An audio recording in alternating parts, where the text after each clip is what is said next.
Okay, hi, welcome aboard. We are your hosts on Exclusive Talks Show under Campus Vines Radio. Great vibes, back to back. Na leo tunaenda kuongelea topic ya topic ilikuwa inahusu nini wase? Toxic femininity versus toxic masculinity. Exactly. Na mimi ni Kevodera. Nyawira Moreithi. Juma Ndigo here. Hellena. Yeah, exactly. So topic ni toxic masculinity versus toxic femininity. So hiyo ndio itakuwa topic yetu discussion leo. Exactly. So nataka nianze na our ladies mazee wenye kwa hapa leo. Yeah, ndio ninakutuanzia watuambie toxic femininity ni nini. Ya watupatie definition ya kuona feel toxic femininity ni nini. Alafu sisi wanaume tunaenda kudinga toxic masculinity tupate na definition toxic masculinity ni nini. But again, sisi peke yetu au pia wanaweza tupatie ideas so tuambie toxic masculinity wana feel inahusu nini. The same pia sisi tunaenda kudo the same. Tuachapia our own perspective ya toxic femininity. Welcome as tuko live on YouTube this time round. Yeah, let's do this. Nyawish, toxic femininity una feel nini? So when we focus on toxic femininity, I believe those are the extreme traits that women have that suppress the emotional or mental capacity of other women. Like simply shading women, like going to the extremes of feminism, because feminism was meant to uplift and empower women. But ile point yenye tumefika, women have decided to shade other women. They have decided to go to the extremes such that you peg on feminism to get something that you know you're not supposed to rightfully acquire. We get your definition. So, okay, so what's mimi sijaelewa hapo definition. The extremes of feminism. Feminism. Break it. Feminism was here to empower women. Okay. But sasa tumefika at a point whereby most cases when ina happen in, unaona, for instance, kama kuna mama mwenye anataka kupata child custody, because we believe that in our Kenyan judicial system women get more, like wanasikizwa more. They're being favored. Choose your words correctly. Not being favored. Like okay, they are more believable compared to men. Okay. Based on maybe to vitu wamefanya ama maybe kitu kiwapenia, unaona, like how it's because more or less like first priority sana. Women have always been viewed as the weaker gender. So mtu akienda kwa koti uambiwe so this and that happened, so this man is being accused of sexual assault. See, the woman is going to be believed more than an But unajua like unapata point yake juko hata kesi ya Rugo. Unajua Rugo Nigerian artist. Alikuwa na perform stage, then vile alikuwa na perform stage alikuwa sexually assaulted na akachile kadem. Alikuja akashika private parts zake utime alikuwa stage. Unaona kitu kama hiyo. So unapata hakuna legal action yenye tumesikia saa hata mneti watu kwa wako wamekasirika hiyo story, but then ameachwa tu hivi like story imepita. But sasa ingekuwa female artist angesimama pale tu ashikwe. Unajua nini ingekuwa ina happen? Unajua nini ingekuwa na permanent hiyo na past hiyo point kama hiyo inafanyika ni when a man goes to maybe a police station, maybe somewhere to report such a case. It's inakanga weird. According to our society, a man cannot be violated with a female. And inakanga funny. Ndio maana unapatanga mwanamke akiwa violated akireport, she's being hurt because from long time ago for a man atiseme huyu mwanamke ameviolate huyu mwanaume, it's typically hard to believe. So no matter unapatanga such cases, they are not heard, zinakuwa to suppress no matter where you go. In cases whereby it has his or it takes time for such things to be kupelekwa mbele, then legal procedures zifanywe, it takes time. Okay. I have something to add there. For example, the femininity thing. Is it the cultural outlook of the thing? Ama too, we take it to the new generation which has come. Both, because culture affects how feminism has grown. Okay, so in my question, how do culture expect you to carry yourself as a lady? To be a domestic woman, to carry my chores, mimi nikuwe mtu wa nyumbani. That's what culture expects of me. What do you mean mimi kama mwanamke? What do you mean by domestic? Domestic chores meaning I take care of my family, I take care of my children. If I have a farm, I take care of my farm. that is what culture expects of me. That as a woman, my place is in the kitchen. But if I stand to fight for my rights, fight like nataka to have a position in power, culture somehow inapea men such an obligation. But for women, they expect me, my cultural perspective of a woman is for me to be in the kitchen. Nataka nikuulize, niko na swali kadogo, si hata swali hili. Wewe unaona like vile culture expect kwa jikoni na unataka kukazana na wanaume kwenda kufight for power. Ni toxic something? No, because why do you want to make women inferior? You see, kwa make inferior, ni kwa straighten, ndio kitu yenye mnafanya ni hii culture inasema ni hivyo. I have had a notion that what a man can do, a woman can do better. I don't know whether it's true or it's not true, but let me ask you, mbona msipatie women opportunity, see what they can do in leadership? If I can manage my home, if I can lead my children in the right direction, what do you expect? Nikisimama in power, give me that opportunity, see what I can do. That is why you're finding there's toxic femininity, because women are fighting so hard to get into such power. Women na unadhani ni kitu kwani kinaweza advise women wado wanafanya wado kitu kama unaona fighting for the kujua dominance kama hiyo. Listen, mbona nasema naweza advocate ni kwa sababu hii kitu yenye mnataka kutuweka nyumbani, like men should control everything from infrastructure. Acha nikwambie.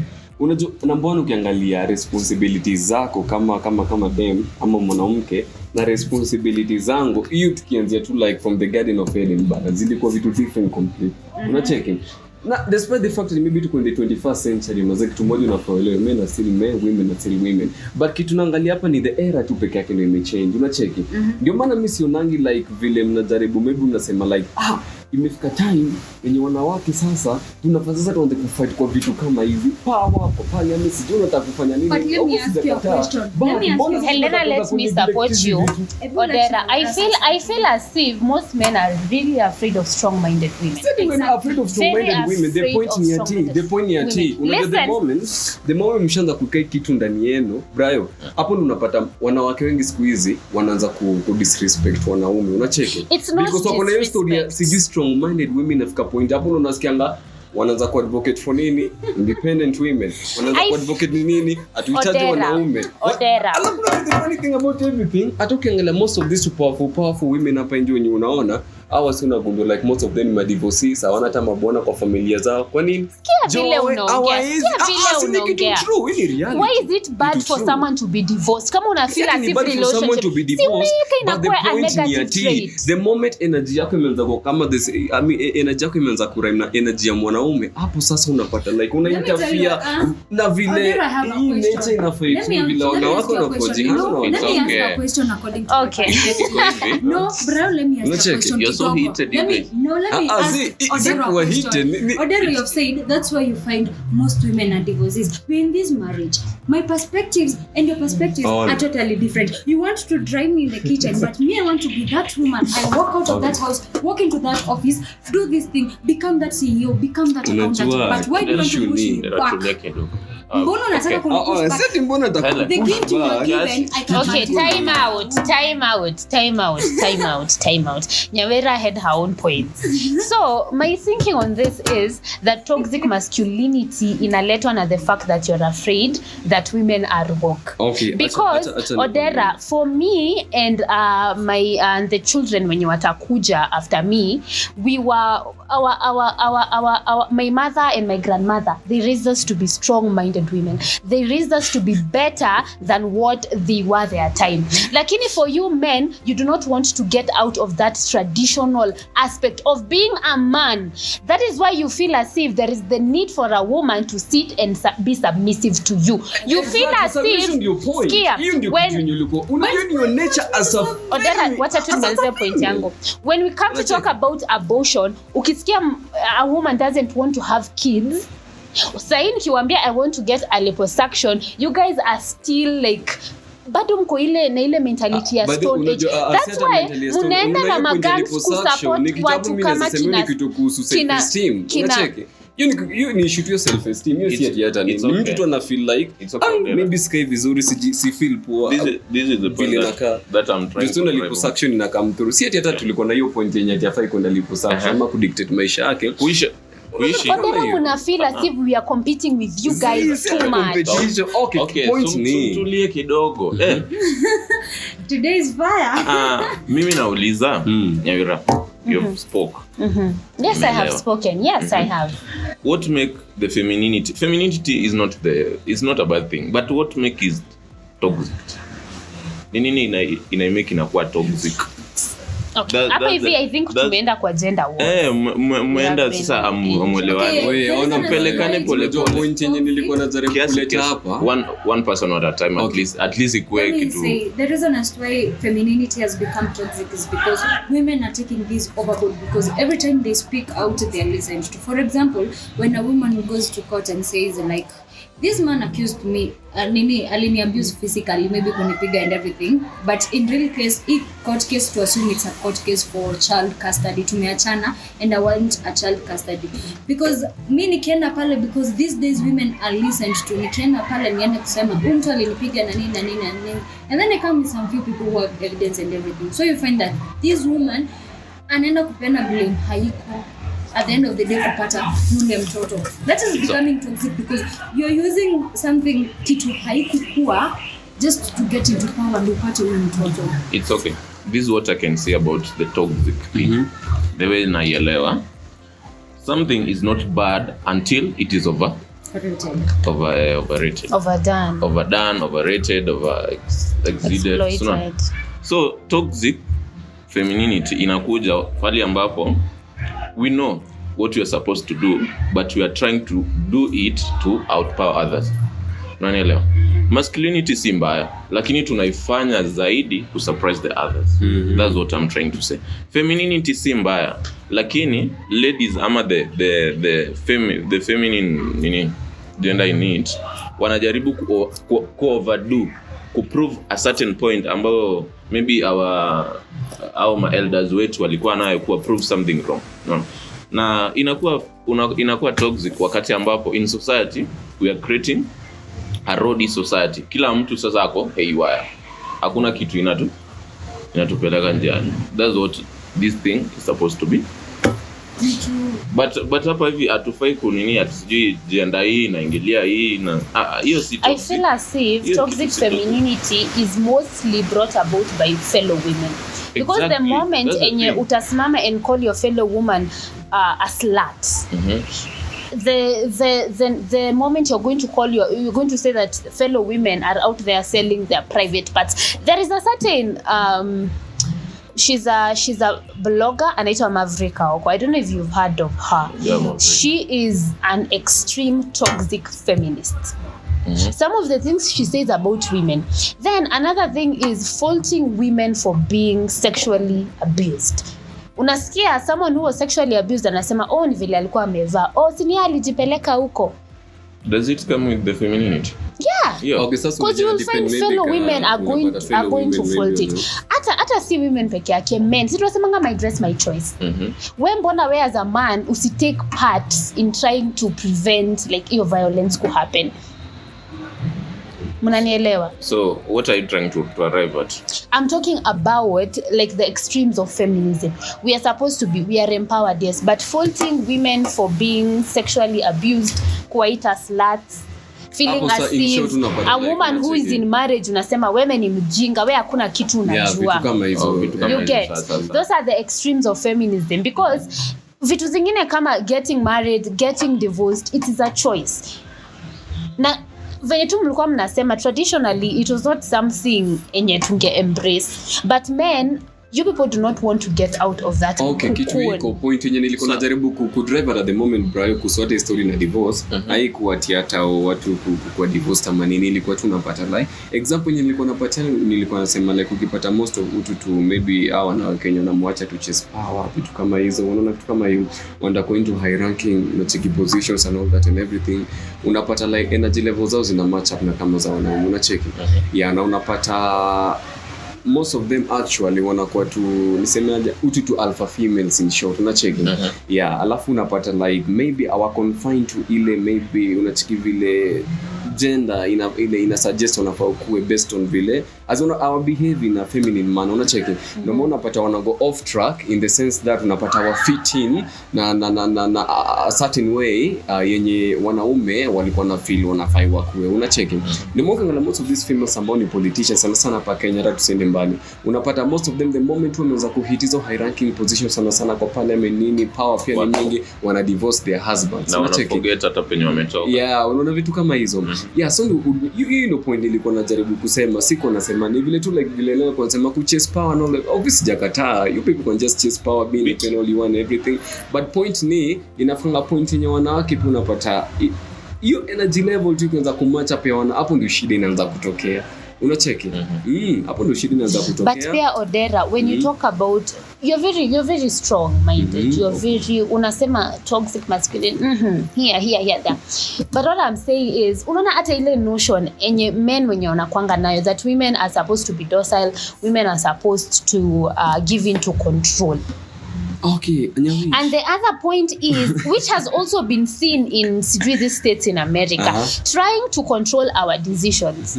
And I will say again, our decisions to not get married, our decisions to not have kids, our decisions to not do what or what. And even something that has been coming up lately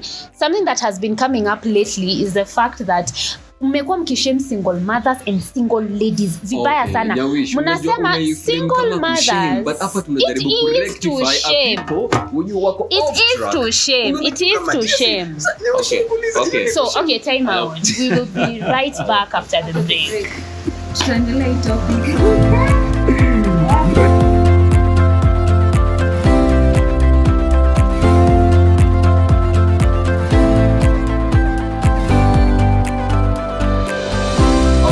Welcome back to the second part ya exclusive talks show live kwa YouTube. Nilikuwa nataka kuambia like kwa wale viewers wetu mnaweza tupatia feedback yenu kuhusu gender masculinity na or other toxic masculinity na toxic femininity. Mnaweza tupatia feedback zenyu pale Spotify, Anchor ama Deezer. Pia hapo kwa comment section ya YouTube pia unaweza tupatia maybe inaitwaje vile mna feel comment zenu feedback zenyu na appreciate. Should we improve tuko sawa? Suggest any other topics that you'd like to be featured right here on Campus Vines Radio. Platform zote ni Campus Vines Radio. Exactly. But remember that the show ni exclusive talks show. Exactly. Na tuta appreciate. So tumerudi to the second session, the second part ya kudiscuss Brian, tuna discuss nini second part? Saizi tutagusia sana mambo ya toxic masculinity and the effect iko nayo kwa maisha yetu. Okay. So sana I would like us to view it from our cultural diversity. Of course hatutoki place moja. Kuna venye umebringiwa up, unafaa kujionyesha nini na venye hiyo kitu imekuwa na impact kwa maisha yako. Na would you like it to be that way ama kuna venye ungependa kuichange? So that's how we should be going through it. So what do you have about it, Mr. Odera? Kuhusu toxic masculinity. Toxic masculinity mimi na feel ni tu zile extremes za masculinity in the sense that ni kama maybe uko na ka intention ama unajaribu kuprove ka point unacheki na example ni kama unapata males actually ni ile point yenye umefika like unajaribu kukua extreme in your masculinity. For example unapata kwa nyumba sema setting ya marriage unapata like mwanaume maybe ukijaribu ukichukua initiative maybe kumistreat your wife ndio prove your point ya wewe ni mwanaume juu na feel kuna vitu zenye nafaya do unaona kitu kama hiyo na unaifanya in a way that is not recommendable unaona kitu kama hiyo so na feel like hapo ndio hiyo kukua toxic inaingiliana sana mwanaume tena kukua bully unacheki kwa bully unapata maybe kwa organizations maybe ama base unafanya tu job unaona kitu kama hiyo you're the guy in power mazee so ukijaribu kuprove to points unaona kitu kama hiyo hapo ndio feeling some of the examples za kuwa toxic kama mwanaume kujaribu tu kuprove kapona tu kama hiyo then ni sector maybe ego sana kuja kwa place sector ya job ama sector ya position ama sector kwa high value man kwa society unaona kitu kama hiyo vitu kama hizo ndio some of the things zenye zinakuwa big talks. Hata pia kuna ego in just being a man like extreme egos that you're just a man like hakuna kitu unaweza ambiwa it's okay. What you are a man. What I can say also, I can add from Mr. Dera's guy, is that masculinity is not bad, but it is bad kama ime overdo ama overrated, you know. So for example, what we know is that a man, you should stand out in the society, you should be the head, the what thing. But ufai kuonyesha watu kwamba wewe ndio unaweza dominate everything. But the society and everybody knows that you are a man. But you should not prove to people that you are a man by intimidating, depressing and dominating everything. Mi Brian anasema hapo kwa toxic masculinity. In my way, I view toxic masculinity ni ile mwanamume amekuwa, he has been put in a position and suppress emotion, like mwanaume anafaa kuwa mwanaume. Anyway he feel emotion and suppress his emotions. Haezi sema maybe I'm depressed, he can't talk about it because for him he has to be a man, and for a man to be a man lazima kuwe abaki ngumu. That is what they believe. It becomes toxic kwa sababu mtu kitu inamkula but he can't talk about it. Wanaumia inside but he can't express his emotions. Aseme hapa ni kugumu. Like you find like kama for example say we have inflation, prices za vitu zimeenda up, mtu ndio ana provide for the family and everything, anaona ako oppressed in a way that he has to provide but he doesn't have the means. Mtu unapata anaumia but he can't talk about it, but as a man anafaa kusimama, he will provide either way, but he feels like kuna ugumu. Oh, it's okay if I'm attached hapo hivyo kwa kukaa ngumu. Unakuta mwanaume of course una provide everything but maisha yamekuwa ngumu, but una feel siwezi include my lady. Yani ukimuitisha ata feel niko weak aje, unaona, lakini unaumia, unaona. But they should talk about it open now. So according to you ladies in the show, how do you feel the impact of toxic masculinity to the female gender? Negative. Can you explain and expound it? I feel as if men, in as much as you have also been empowered, sindio? Yes. We have also tumewa encouraged, tumewa empowered, tumewambia take your position as a man. Sometimes I find like ukiambia mtu be a man, it's becoming rude. Unaiambia be a man? Exactly. Yeah, but mi na feel ukiniambia nikuwe a man ukweli kama I'm not a man to appreciate. Just be a man. Juu ni kitu wanawake wengi pia siku hizi wanaona because you're dealing with weak men in the society. But you'll feel the man of wachangamke. But ni kitu mzuri, unajua kukuwa honest ndio mi na appreciate. Unacheki. Kuja tu niambie ukweli, but unajua nini? Mi na feel you need to be a man, you need to step up. Juu namba nimekuwa nikilegea maybe kwa vitu mingi sana. Unacheki. Exactly.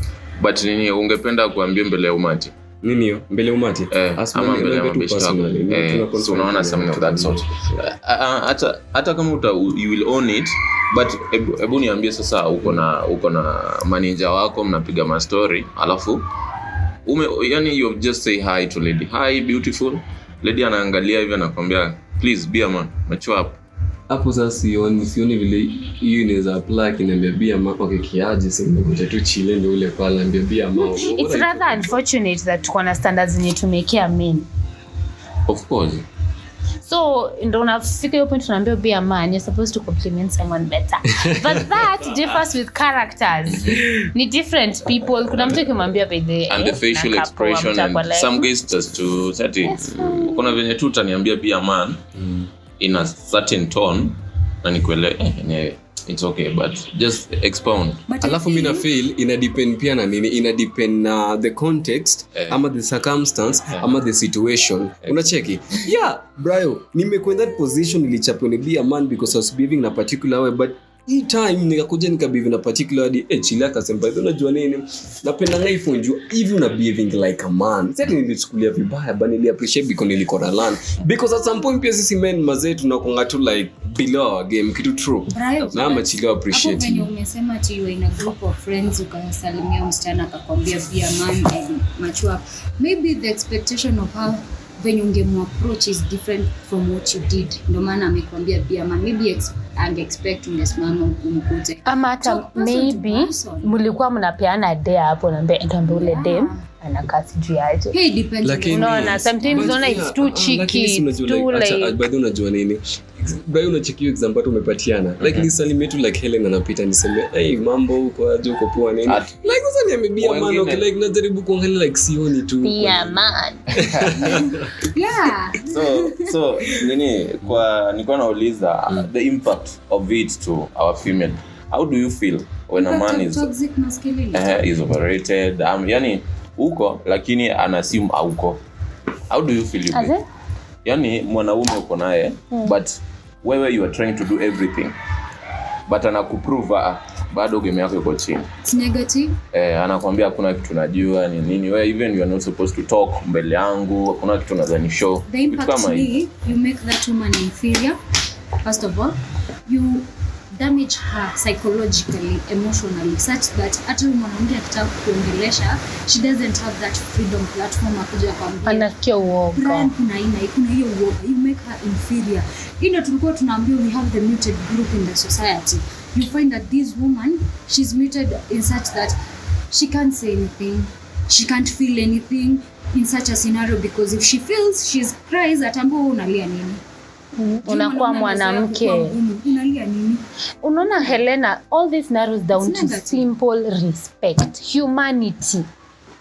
Okay. Sindio? Because if I would shout at you Brian, utasikia vibaya. Utafeel vibaya. It is just respect. Lakini sasa men juu mmeambiwa you're supposed to be stronger than the women, una feel as if there is the need for you to dominate. But unajua tumepatia point ya respect which unakwenda apply ni kitu tu just disrespect my wife ama Nyawira my hen. Respect ni very very key, very very paramount. Unacheki. Yeah, lakini mimi nilikuwa na feel okay, set a story na tuna dominate hawa na wake ati like tunawa control zizi ni tu wa stick to like to their vile culture na dig. Okay, acha hata nisiguse story ya culture. As in to behave kama females, si to behave kama sisi.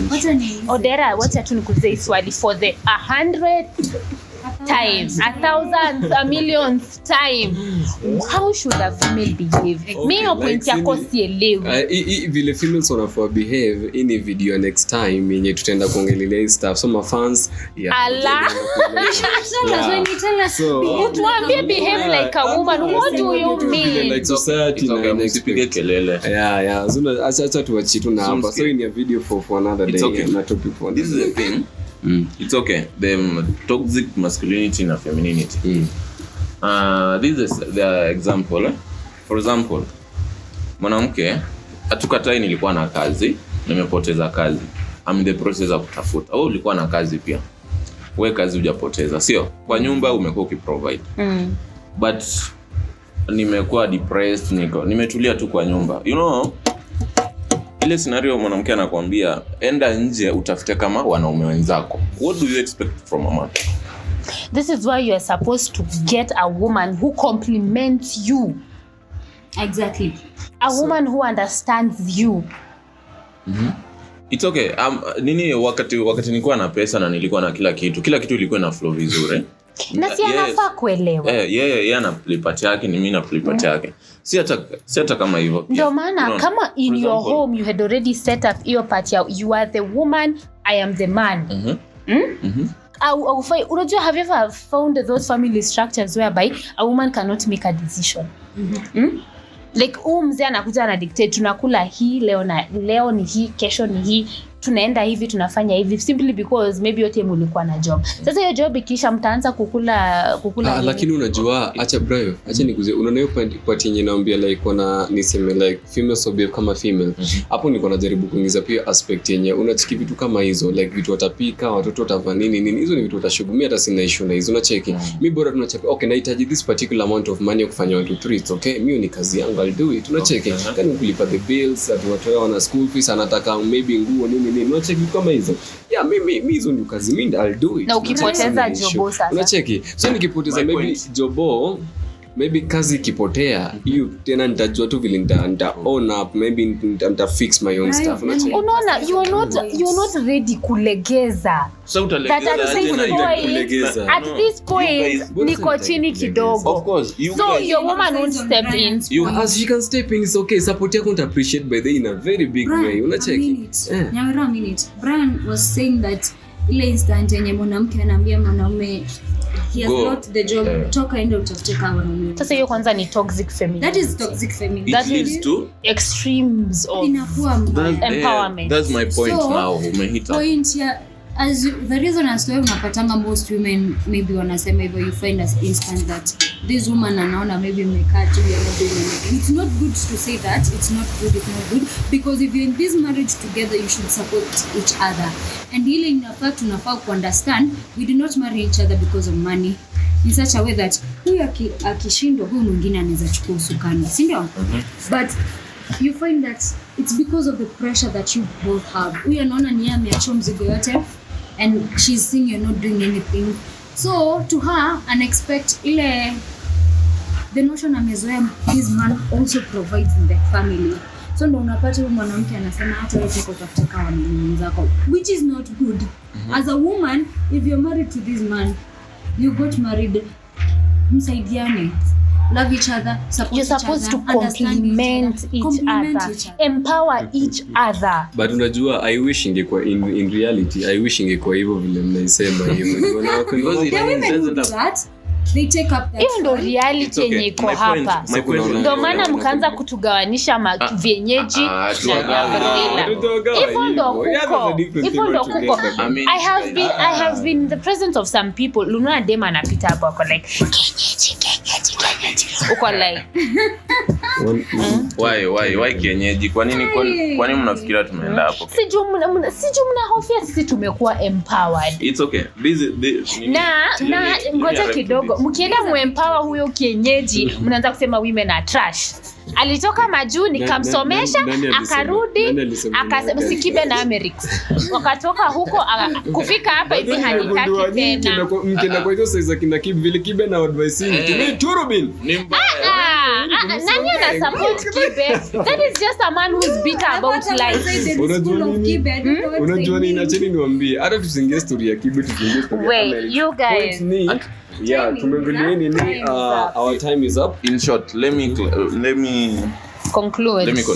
What I can say about the toxic masculinity, femininity and masculinity is that they are not bad. But hata tudojo wapi, we are mounted with our culture. Unaona, that's why nilikuwa nasema lady anaweza kuambia ende utafute kama mwanamke mwenzako, ama mwanaume akwambie si hata wewe ndo usuke nywele kama wanawake wenzako. Unaona, but at long last we should know how to control this thing, to live humble life, na yani tukue tu na create a peaceful environment for one another. Yeah, that's all about femininity and masculinity. Yeah, tume appreciate sana. Our time is up probably. Na vile nilisema before, in any case uko na opinion yako ama uko na kale ka nisemeaje, comment, suggestion, anything which you would like to be included in other episodes. Exactly. Unaweza ingia pale Spotify ututumie under Campus Vines or other Campus Vines Radio pale exclusive talk show ututumie tu stop hapa YouTube. Unaweza tuma kwa comment section utuambie vitu una feel tunafai tuchangamkie na pia tuchane kuhusu toxic femininity na toxic masculinity. Utupatie maybe your opinion ama kitu una feel kuhusu this particular topic. Nime appreciate sana na kaka it has been an amazing session.